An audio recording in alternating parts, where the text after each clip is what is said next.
నమస్తే, welcome to Andhraprabha. This is Tejaswi. నెల్లూరులో మొహరం రోజైన నేడు రొట్టెల పండుగ ప్రారంభమైంది. బారా షహీద్ దర్గా వద్ద భక్తులు భారీగా చేరుకున్నారు. ఊరించే వరాల రొట్టెను అందుకునేందుకు వివిధ ప్రాంతాల నుండి వేలాదిగా తరలివచ్చారు.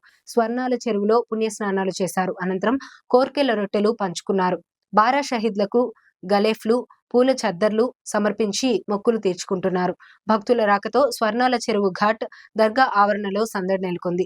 5,000 మంది సిబ్బంది రొట్టెల పండుగ విధుల్లో ఉన్నారు. భద్రతా విధుల్లో 2,000 మంది పోలీసులను నియమించారు.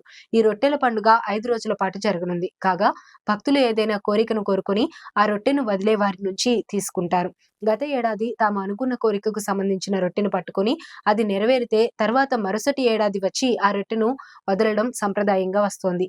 ప్రధానంగా సంతాన రొట్టె, ఆరోగ్య రొట్టె, చదువు రొట్టె, వివాహ రొట్టె, విదేశీ రొట్టె, ఉద్యోగ రొట్టె ఇలా 12 రకాల కోరికలకు సంబంధించిన రొట్టెలను ఇక్కడ ఇచ్చిపుచ్చుకుంటుంటారు.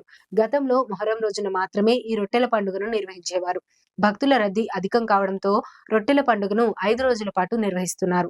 భక్తుల కోసం నెల్లూరు నగరపాలక సంస్థ, పోలీసు శాఖతో పాటు ఇతర విభాగాల సిబ్బంది ప్రణాళిక ప్రకారం ఏర్పాట్లు చేశారు.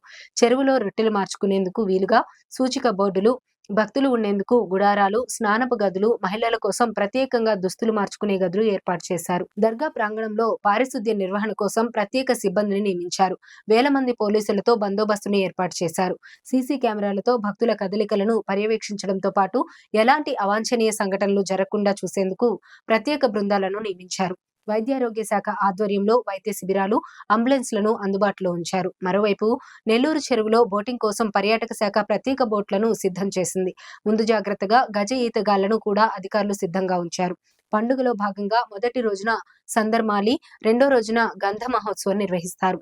బారా షాహిద్లకు గంధాన్ని లేపనం చేసిన తర్వాత ఆ గంధాన్ని భక్తులకు పంచిపెడతారు. 3వ రోజున రొట్టెల పండుగ, 4గో రోజు తహలీల్ ఫాతేహా, 5దో రోజున ముగింపు కార్యక్రమాన్ని నిర్వహిస్తారు. రొట్టెల పండుగ సందర్భంగా భక్తులు ఇబ్బంది పడకుండా ఉండేందుకు అన్ని ఏర్పాట్లు చేశామని అధికారులు తెలిపారు.